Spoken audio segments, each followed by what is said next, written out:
আমাদের যে প্রত্যাশা সেটা হচ্ছে সামনের দিকের প্রত্যাশাটা, যে যদি আমরা ডিমান্ড সাইড এবং সাপ্লাই সাইডকে ম্যানেজ করতে পারি, আমরা বাজারে এখন পর্যন্ত যেটা দেখছি যে চালের দামটা ছাড়া বা মোটামুটি অন্যান্য দামগুলো একটা স্থিতিশীল অবস্থায় আছে।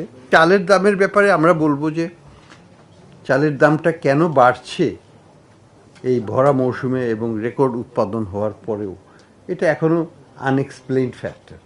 এখানে একটা ফ্যাক্টর যেটা আমরা মনে করি, অনেকেই মনে করেন আমার সাথেও, সেটা হচ্ছে যে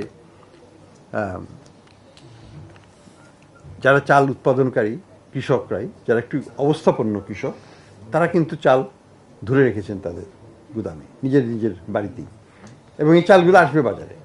কাজে আমরা প্রত্যাশা করছি যে চালের দাম যেটুকু বেড়েছে হয়তো আর বাড়বে না। তারপরেও সরকার একটু সাবধানমূলক অবস্থা আছে।